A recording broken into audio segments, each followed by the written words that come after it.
High বন্ধুগণ, কেমন আছেন? আশা করি ভালো আছেন, সবাই সুস্থ আছেন।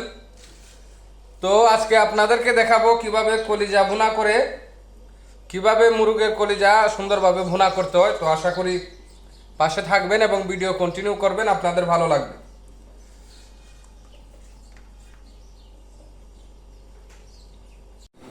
এই যে গাইস দেখেন, এখন দিয়ে দেব পেঁয়াজ। প্রথমে চুলাটাকে চালু করে নেই, পেঁয়াজ দিয়ে দিলাম। এখন যখন পেঁয়াজকে একটু ঘুরিয়ে নেব, তো আপনারা দেখতে থাকুন আমি কি বানাইতেছি। অবশ্যই আপনাদের ভালো লাগবে এবং আশা করি আপনারা পাশে থাকবেন।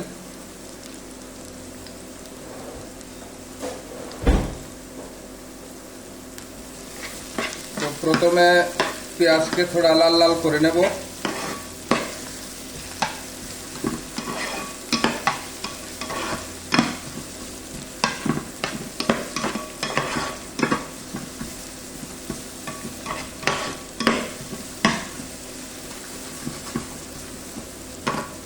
এই যে, তো গাইস এখানে আমি এড করে নেব আদা রসুন এবং কাঁচামরিচ আমি পেস্ট করে রেখেছিলাম। এই যে এগুলো আমি এড করে নিলাম। আর এগুলো একটু লাল হয়ে যাবে, তারপরে আমি এখানে টমাটার দিয়ে দেব। আমি কি রান্না করছি আজকে অবশ্যই ভিডিও দেখতে হবে, না দেখলে বুঝবেন না। আর যেহেতু আমি একলা থাকি, তো সেজন্য আস্তে ধীরে আমি রান্না করি এবং সামান্য সামান্য রান্না। আশা করি আপনাদের ভালো লাগবে। আর আমার রান্না কোনো এডিটিং হয় না, ঠিক আছে? আমি কোনো এডিটিং করি না এখনো। তো যদিও ভালো ফলাফল আসে, যে আমি এখন টমাটার দিয়ে দিলাম। আর এই যে কাঁচামরিচ এবং ধনিয়া পাতা আমি রেখে দিয়েছি, এটা দিয়ে দেবো একদম লাস্টে, একেবারে লাস্ট আমি এগুলো দিব। তো আশা করি আপনাদের ভালো লাগবে ইনশাআল্লাহ। তো এগুলো একটু বুনা হয়ে আসবে, তারপরে আমি মশলা দিব, যেগুলো আমি ব্যবহার করার সেগুলো ব্যবহার করব। তো গাইস আপনারা দেখতে পাচ্ছেন এখানে আমি সামান্য কিছু গরম মশলা দিছি, সামান্য 2-3টা জিরা এবং দারচিনি এবং গোলমরিচ। তো এখানে আমি সামান্য পানি অ্যাড করব প্রথমে, এবং চুলাটা আমি কমিয়ে দেবো। এগুলা সুন্দরভাবে বুনা হওয়ার জন্য আমি সামান্য পানি অ্যাড করলাম। আমার টমেটোর পেঁয়াজগুলা সুন্দরভাবে ভুনে যাবে। তো আশা করি আপনারা বুঝতে পারছেন, সামান্য পানি অ্যাড করতে হবে। তারপরে এখানেই আস্তে আস্তে মশলাগুলো দিয়ে দিতে হবে। আমি প্রথমে দিয়ে দিলাম লবণ, স্বাদ মতো নুন, আর যার যতটুকু পরিমাণ দরকার ততটুকু দিবেন। তারপরে এটা একটা সিক্রেট, এটা আমার বানানো একটা মশলা, এটা আমি ব্যবহার করলাম এখানে 1 চামচ। তারপরে সামান্য কিছু হলুদ ব্যবহার করতে হবে। এই যে সামান্য হলুদ দিয়ে দিলাম। তারপরে ব্যবহার করতে হবে ধনিয়া, এই যে ধনিয়া দিয়ে দিলাম। তারপরে ব্যবহার করতে হবে সামান্য লাল মরিচের পাউডার, এই যে সামান্য লাল মরিচের পাউডার দিয়ে দিলাম।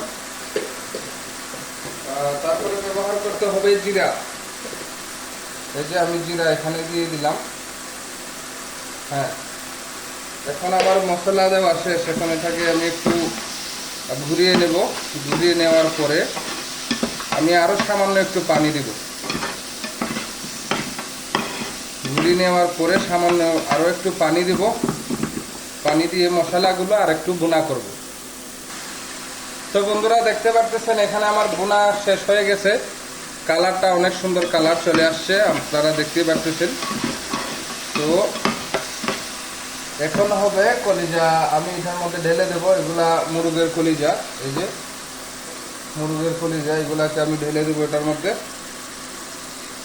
এটা শর্টকাট, মানে বেশি সময় লাগবে না।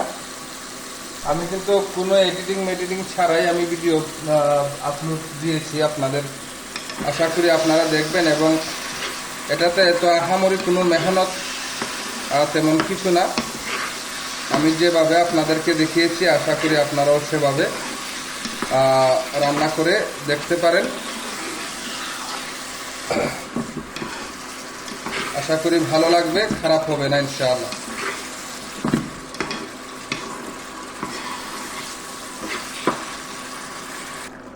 ওই যে একটা গানের ভাষায় বলে, মানুষ এমনও আছে কলিজা বুনা করে দিলে বলবে লবণ কম হয়েছে।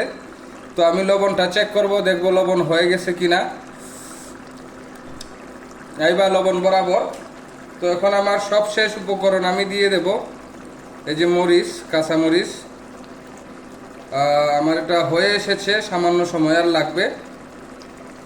কাঁচা মরিচ এবং ধনিয়া পাতা আমি দিয়ে দিয়েছি অলরেডি। এখন ইনশাআল্লাহ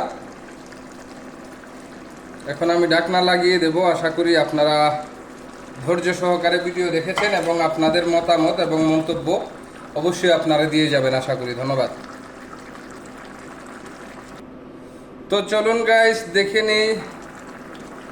ও হো, অনেক সুন্দর সেন্ট হয়েছে। অবশ্যই সবাই ভিডিও দেখবেন এবং পাশে থাকবেন। ধন্যবাদ।